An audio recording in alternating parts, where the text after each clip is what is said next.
From being mocked as a banter club few years ago to now haunting Pep Guardiola for the title in back-to-back seasons. With each passing years, Arteta is transforming Arsenal to play more like his past Man City. Still going. Trossard!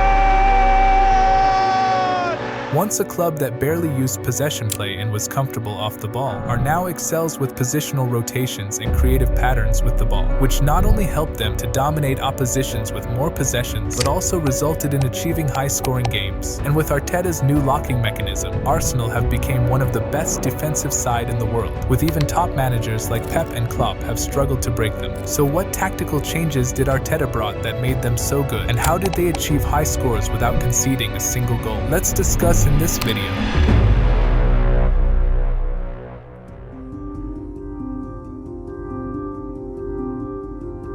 During the first 2 seasons of Arteta, Arsenal typically played in a 4-2-3-1 shape with a mid or a low block, as they mostly relied on staying deep and hitting the teams on the break with their wide players. However, after the signings of playmakers like Zinchenko, Rice and Havertz, Arteta has now shifted to a more proactive 4-3-3 style, with players having close proximity for efficient passing. Also, he implemented several positional rotations during different phases of the game. For example, during their build-up phase, they used to play with a box shape in the midfield, with Zinchenko inverting as a second pivot to establish a central dominance. However, nowadays most teams are well aware to defend against this, as they use their wide winger to invert with Zinchenko and create their own box with an additional winger providing an extra cover. This somewhat blocks the central routes for Arsenal, and as a result, they're forced to go wide where the backline is already man-marking the wingers. So to overcome this, instead of making the box predictable, Arteta introduced a rotational box approach, in which instead of Zinchenko, you might see Havertz and Odegaard dropping back to form a box. Alternatively, you might also see Zinchenko may still invert, while Partey moving wide as a right back. Or even the keeper might advance to act as a center back.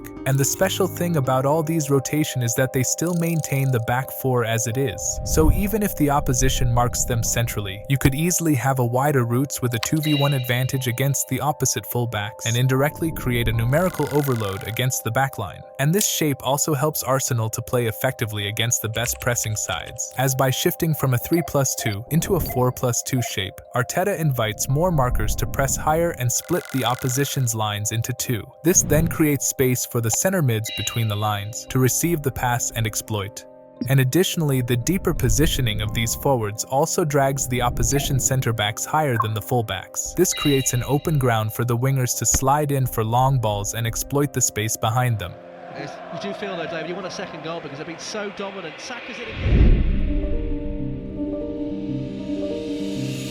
However, when they enter into the second phase, Arsenal employs 2 fundamental techniques on either flanks to progress towards the final third. So on the left, due to players being more direct, they use a combination of third-man play and through balls to break through the lines. While on the right, due to more technical players, they use triangular patterns and positional rotations to trick the opposition markers. But amongst these two, the majority of their goals comes from the right-hand side using the wide triangles. However, recently, most teams have become immune against these triangular patterns, as they intentionally overload with more number into the flanks and block the routes to the opposite side. So to overcome this, with the arrival of Rice and his excellent movements, Arteta has gave him the freedom to roam into higher spaces. So they switched from a wide triangle to a wide box by including Rice as an extra man. This provides them a weapon to beat the opposition's wide overloads and opens up multiple breakpoints than the previous shape. So for instance, with the triangle, when White passes the ball to Saka and makes an overlapping run, if he gets marked by an extra player, then Saka has only 2 options, which is to play the ball sideways to Odegaard for a cross, or use his own dribbling to get cut inside. But with this new pattern, after Saka receives the ball, along with White's overlapping runs, Rice can simultaneously make an underlapping run into the half space. So with 2 players making runs at the same time, gives Saka multiple options to continue the attack and break the defensive line.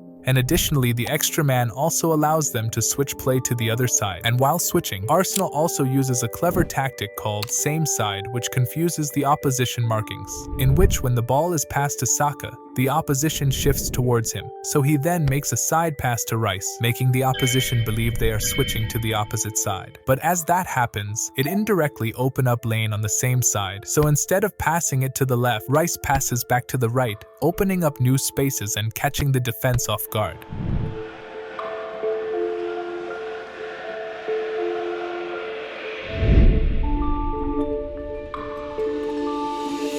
But when Arsenal actually get into the final third, last season they often played in a 2-2-6 structure, in which Zinchenko acted as a box-to-box mid, while Ben White had a more advanced role where he involved in triangular patterns. This shape was effectively dangerous offensively, but at the back they left vulnerable, as there was a lot of space in the defensive flanks where the opposition easily target them with long balls. So to address this, rather than playing two aggressive fullbacks, Arteta played only one. So when Zinchenko was unavailable, he played Tomiyasu or Kiwior, who stayed deep as a wide center-back and allowed Ben White to invert centrally and then advance to form their wide patterns when needed. This provided them to have a wide presence to defend against the counters, and also created a 5v3 superiority at the center and a 5v4 presence against the backline, offering both horizontal and vertical advantages. So even if the opposition narrows down, Arsenal has the wide presence to exploit the wider areas.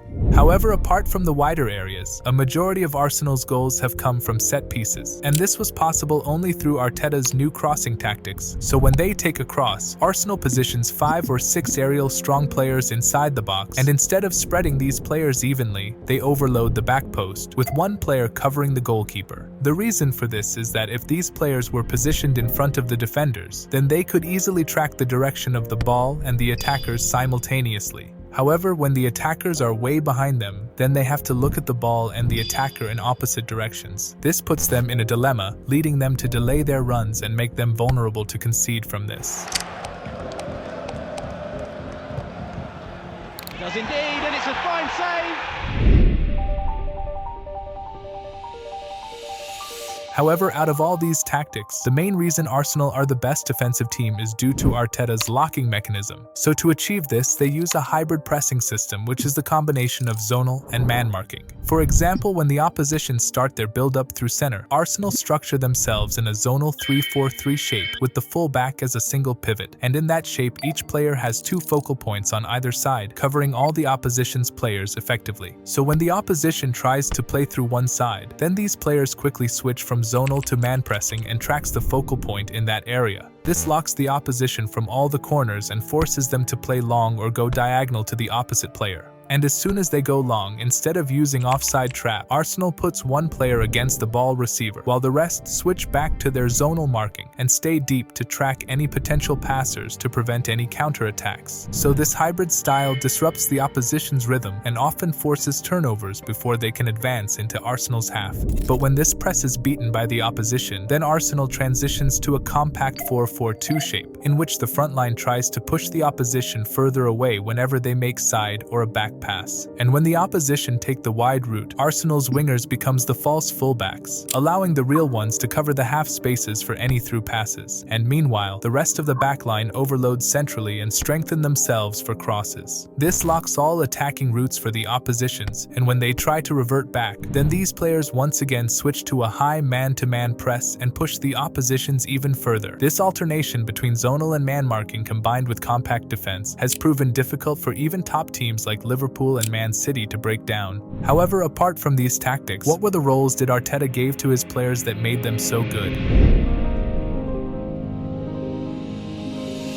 Before we dive into the player roles, if you are a football player or just love playing football, one revolutionary way footballers are training their scanning is with Be Your Best, a football training app in virtual reality. Backed by science to improve footballers' cognitive skills and game intelligence, Be Your Best enhances skills such as scanning, vision, decision-making, and awareness. And it's trusted by some of the world's best teams including Borussia Dortmund, FC Copenhagen, and the German national team. And thousands of amateur and professional players are training with Be Your Best, including Martin Odegaard, who used it to stay mentally sharp and improve his game for Arsenal. It's also backed by science with a 9-week study showing a 28% increase in scan rate, and that is exactly why it is trusted by thousands of players and clubs all over the world. So if you want to become a more calm and composed player on the pitch, you'll first need a MetaQuest 2 or Quest 3 VR headset, and then head to BeYourBest.com and use my code DK20 to get a discount of 20% on your first month or first year subscription. However, if you're watching this video during the Euros, then you can get 40% off on a yearly subscription subscription by using the code EURO40. So just go to BeYourBest.com to get started, and the link is also in the description. Also, a big thanks to BeYourBest for sponsoring this video. Now let's get back to the player roles. Speaking about the fullbacks, Arteta now focuses on having one aggressor out of the two. So when Zinchenko plays, he becomes the inverted wingback while White performs the general role, and if Tomiyasu plays, then White takes on the inverted role. While on the midfield, instead of a double pivot, Arteta now uses a single one, with Rice acting as a box-to-box mid, who drops back during the build-up to form 4+2 shape, and also advances to join with Odegaard in creating their wide box pattern. While Odegaard is a roaming mid, and he plays a key role in Arteta's positional rotations, as he frequently interchanges positions with the pivot, wingers, or even the striker. And his main job is to draw the markers with his random movements and create open spaces for his teammates to advance. While Saka suits Arteta's new winger role as an inverted winger, he stays wide to stretch the opposition and then swiftly moves inside to receive inward passes from the fullback. But on the left, Arsenal adopts a more direct approach, utilizing an inside forward to fit this strategy. Finally, up front, after the arrival of Havertz, Arsenal often deploy him as a false nine, and similar to Odegaard, he acts as a roaming playmaker. He can drop into midfield to pull centre-backs out of position, make opposite runs with the winger, or even acts as a pivot to create space for the inverted wingback. And due to these technicality movements, Havertz has helped Arsenal create chances through the center by being an extra playmaker, which was not the case earlier.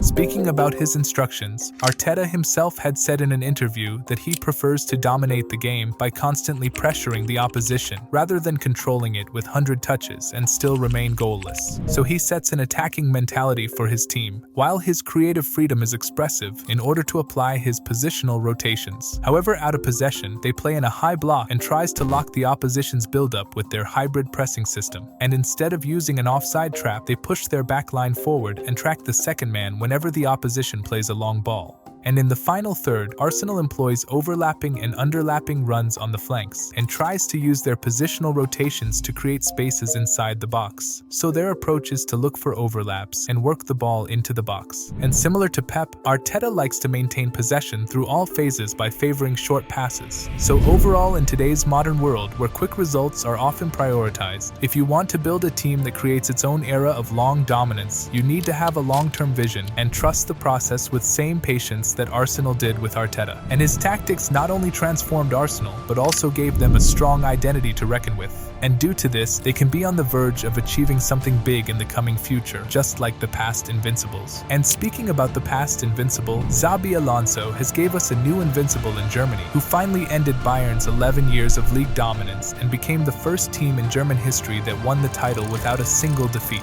So how did Xabi broke German football, and what were the tactics that made this possible? Let's find out by clicking this video, so hope to see you there.